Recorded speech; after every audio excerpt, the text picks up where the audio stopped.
बड़ी हैरानी होती है अरविंद केजरीवाल जी, जो हमें बोलते थे कि आप भगत सिंह हो, आप चंद्रशेखर हो, आप राजगुरु गुरु हो, आपको डरने की जरूरत नहीं है, आपको जेल जाना पड़े, फांसी पे लटकना पड़े, कोई जरूरत नहीं है। जब जब अरविंद केजरीवाल पर तलवार लटकी तो भागा भागा फिर रहा है। इसने हमें तो क्रांतिकारी बना दिया, हमें तो भगत सिंह बना दिया। जब खुद पर इन्वेस्टिगेशन हुई, खुद की भ्रष्टाचार की पोल खुलने से वाली हुई, तो जनमत संग्रह करा लो, ये करा लो, वो करा लो, ईडी के सवालों का जवाब नहीं देना। जब आज जनमत संग्रह आज हो रहा है तो मनीष सिसोदिया का जन्म संग्रह क्यों नहीं हुआ?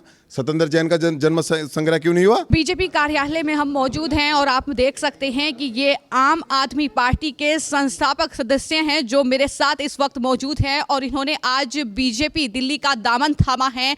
जो बीजेपी प्रदेश अध्यक्ष हैं वीरेंद्र सचदेवा, उनकी मौजूदगी में उन्होंने बीजेपी को ज्वाइन कर लिया है। जानेंगे उनसे कि आखिर उनकी ऐसी क्या मजबूरी रही है जो आज वो बीजेपी का दामन थाम रहे हैं। सबसे पहले आप जानते ही होंगे उधम सिंह जी हमारे साथ हैं जो कि संस्थापक सदस्य रहे हैं आम आदमी पार्टी के। सर, ऐसी क्या मजबूरी थी कि आपने बीजेपी का दामन थामा है? मजबूरियाँ कुछ नहीं है।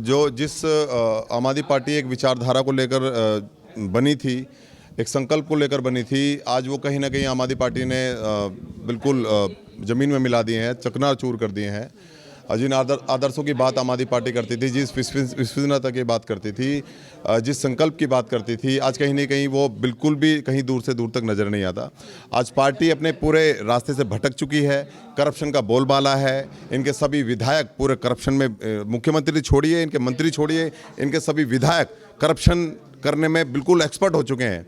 और ऐसा लगता है कि जैसे कि केजरीवाल जी ने इनको अलग से इनको एक अलग से पाठशाला दी हो, एक अलग से इनको एजुकेशन दी हो करप्शन करने की। तो उससे दुखी होकर, क्योंकि हम लोग अपनी पार्टी से, आम आदमी पार्टी से 2 साल से लड़ रहे हैं। आम आदमी पार्टी के करप्शन से हम 2 साल लड़ रहे हैं। हम चाह रहे थे कि भाई आम आदमी पार्टी में जो करप्शन फैल रहा है, जो भ्रष्टाचार फैल रहा है, कहीं ना कहीं वो ठीक हो। उसको लेकर हमने मुख्यमंत्री से बात की, हमने कैबिनेट में जो हमारे मंत्री हैं उनसे बात की, दिल्ली प्रदेश संगठन मंत्री से बात की कि भाई विधायक किस तरह से करप्शन कर रहे हैं, किस तरह से करप्शन का बोलबाला हो रहा है, कहीं ना कहीं इस पर रोक लगनी चाहिए। क्योंकि जो पार्टी करप्शन को ख़त्म करने के लिए बनी थी, जो पार्टी भ्रष्टाचार को ख़त्म करने के लिए बनी थी, आज वो पार्टी करप्शन में महारत हासिल कर रही है। बड़े बड़े केजरीवाल खुद को कट्टर ईमानदार बता रहे हैं और ईडी का नोटिस तीसरी बार पहुंचा है, आज भी वो ईडी के दफ्तर नहीं पहुंचे हैं। देखिए, बड़ी हैरानी होती है अरविंद केजरीवाल जी, जो हमें बोलते थे कि आप भगत सिंह हो, आप चंद्रशेखर हो, आप राजगुरु गुरु हो, आपको डरने की जरूरत नहीं है, आपको जेल जाना पड़े, फांसी पे लटकना पड़े, कोई जरूरत नहीं है।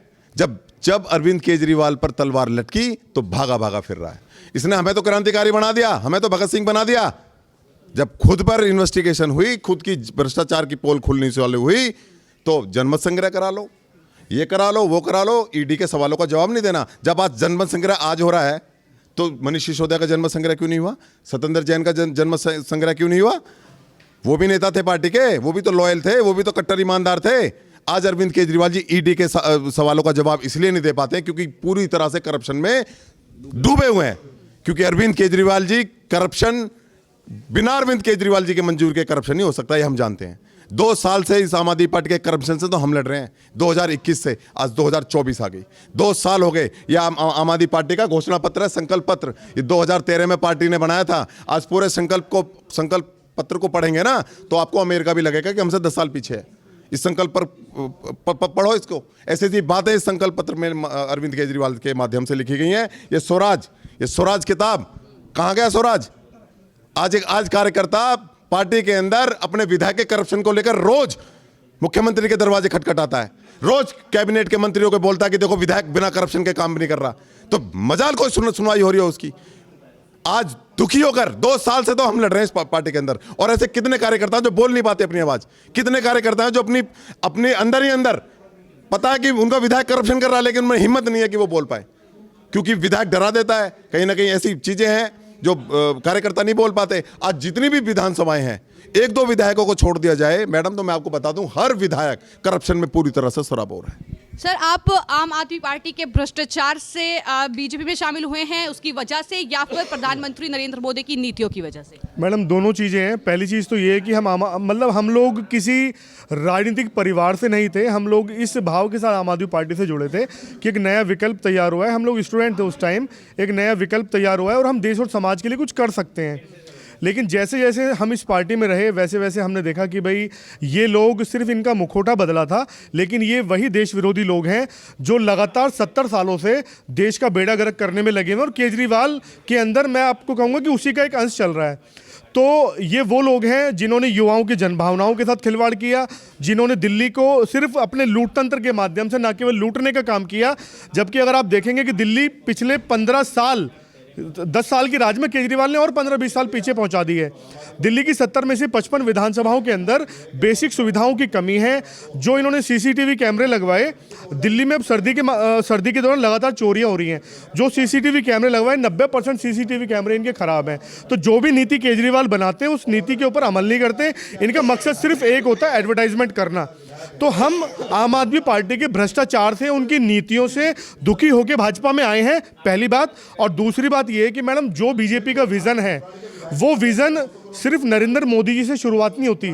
उस बीजेपी की विजन की शुरुआत होती है राष्ट्रवाद की अलग से, और वो राष्ट्रवाद की अलग और जो बीजेपी के पास जो विजन है वो 2047 तक का है। मैं आपको बताऊं, यहाँ पर आम आदमी पार्टी एक और आरोप लगा रही है कि कोशिश बीजेपी की तरफ से पूरी हो रही है कि पैसे देकर अपने पक्ष में कार्यकर्ताओं को करना और आम आदमी पार्टी के नेताओं को करना, लेकिन हम नहीं हैं, हमारे कार्यकर्ता ऐसे नहीं हैं कि वो बीजेपी के पैसे के लालच में आ जाएं। ये भी आरोप है। मैडम मैं एक बात आपको कहना चाहूँगा कि ये वही कार्यकर्ता हैं जिन पे आरोप लगा रही है कि जिसको केजरीवाल ये कहते थे कि एक जाएगा तो 10 आएंगे। तो केजरीवाल जी को ये कहना चाहता हूँ कि जो कार्यकर्ता है ना वो आपकी बपौती नहीं है और वो आपके खरीदे हुए नहीं है। अभी पिछले साल भर से मैं देख रहा हूँ, जब से सचदेवा जी अध्यक्ष बने हैं दिल्ली भाजपा के, बहुत सारे आम आदमी पार्टी के नेतागण बीजेपी में आ रहे हैं। तो वो मैडम भाव से आ रहे हैं क्योंकि उनको पता चल गया कि वहाँ पर कोई सुनवाई नहीं है। जो वो बोलते हैं सारा झूठ बोलते हैं, भ्रष्टाचार करते हैं, उनके पास कोई नीति नहीं है। तो मैडम जितने भी लोग शामिल हो रहे हैं ना वो भाजपा की और नरेंद्र मोदी जी की प्रधानमंत्री की नीतियों को लेके, उनकी विजन को लेके शामिल हो रहे हैं। और बाकी केजरीवाल को सिर्फ लोग जानते हैं आरोप प्रत्यारोप करने के लिए।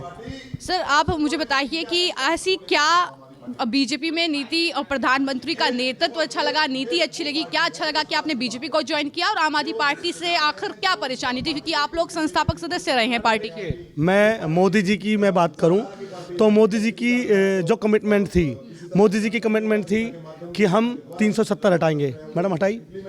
लोग कहते थे कि हाथ लगाएंगे तो हाथ कट जाएगा, 70 को हाथ लगाया तो देश फट जाएगा, ये होगा वो होगा। हटी 70, कोई शांति से सब कुछ हुआ, कश्मीर पूरा शांत है। दूसरा राम मंदिर, मैडम मुझे अच्छी तरह याद है जब हम मीटिंग के अंदर बैठते थे, क्योंकि मैडम हम हिंदू धर्म से हैं तो कभी कभी हमारे मन में भी एक प्रश्न उठता था कि क्या राम मंदिर बनेगा। तो अरविंद केजरीवाल जी के शब्द होते थे कि ये वही मोदी जी हैं जो समय तो दें, राम मंदिर बनाएंगे लेकिन समय नहीं बताएंगे। ये इनका टैगलाइन थी मैडम इनकी। और आज ये मोदी जी ने इसको उल्टा करके दिखा दिया। आज राम मंदिर भी बन रहा है, प्रभु श्री राम भी 22 तारीख को आ रहे हैं मैडम, ठीक है। तो मैडम मोदी जी की बहुत सारी ऐसी योजनाएं, उज्ज्वला योजना है, बेटी पढ़ाओ बेटी बचाओ योजना है, बहुत सारी ऐसी योजनाएं जिनसे हम प्रभावित हुए और हमें लगा कि वाकई में इस देश का नेतृत्व मोदी जी जैसा प्रधानमंत्री अगर करेगा तो देश, बिल्कुल हमारा देश जो है बहुत आगे जाएगा।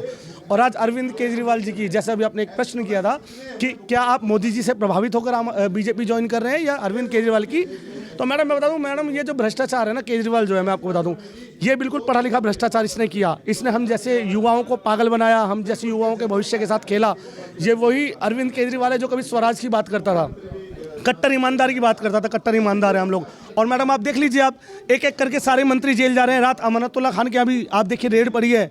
और मैडम ये सारे के सारे भ्रष्टाचार में लिप्त हैं और इन्होंने कहीं ना कहीं दिल्ली की जनता को, आम आदमी को, कार्यकर्ताओं को ठगने का काम आम आदमी पार्टी ने किया है। जिस बात से घात होकर, दुखी होकर हम लोगों ने आज बीजेपी का दामन थामा है। और हमें पूरा विश्वास है कि नरेंद्र मोदी जी के नेतृत्व में यह दिल्ली भी सुधरेगी, इस दिल्ली का भविष्य भी सुधरेगा और आने वाले 2025 के चुनाव में भारतीय जनता पार्टी बहुत अच्छे आंकड़ों के साथ यह जीत कर आएगी। और इसमें हम पूरा योगदान हमारा होगा। हम तन मन और धन से भारतीय जनता पार्टी के साथ, अपने माननीय श्री वीरेंद्र सचदेवा जी के साथ, मोदी जी के नेतृत्व में, अमित शाह जी के नेतृत्व में, हमारे जिला अध्यक्ष मनोज त्यागी जी के नेतृत्व में हम लोग अच्छा काम करेंगे, अपने क्षेत्र में विकास करके दिखाएंगे। सर क्या कहेंगे, जिस तरीके से ईडी का नोटिस केजरीवाल को मिला है और आम आदमी पार्टी के आप कार्यकर्ता रहे हैं, तो क्या आपको लगता है कि भ्रष्टाचार इतना ज़्यादा बढ़ चुका है कि अब केजरीवाल की भी बारी है, सिसोदिया और साथ ही संजय सिंह के बाद? मैडम केजरीवाल जी को तीसरे नोटिस पे आज जाना था, लेकिन उन्होंने आज भी ये बहाना बना दिया कि मेरे को किस वजह से बुलाया जा रहा है, जबकि उन्हें सब कुछ पता है कि किस वजह से बुलाया गया। जो करप्शन करा है उनका उसमें नाम है, लेकिन उसको वो टालते जा रहे हैं कि अब कह रहे हैं आम चुनाव के बाद हम जाएंगे। लेकिन जो करप्शन पिछले 10 साल से आम आदमी पार्टी कर रही थी दिल्ली में, और दिल्ली को बांटने की और अब देश को बांटने की राजनीति कर रही है, तो अब इनको ये लग रहा है कि हमें कहीं ना कहीं, केजरीवाल को ये लग रहा है कि हमें गिरफ्तार ईडी कर लेगी। गिरफ्तार मैडम ईडी जब कर लेगी जब तथ्य हैं, तो ये उससे बच रहे हैं, लेकिन एक ना एक दिन तो उनको उसको फेस करना पड़ेगा। और आज हम भारतीय जनता पार्टी में हमने इसलिए ज्वाइन करा है, मोदी जी के जो शब्द हैं, सबका साथ, सबका विकास और सबका विश्वास, वो हमने देखा है। और देश में जो राजनीति चल रही है वो देश को जोड़ने की चल रही है भारतीय जनता पार्टी के साथ। और ये जितना भी विपक्ष है या इंडिया जो वो बना है, गठबंधन बना है, ये देश को तोड़ने की राजनीति करते हैं।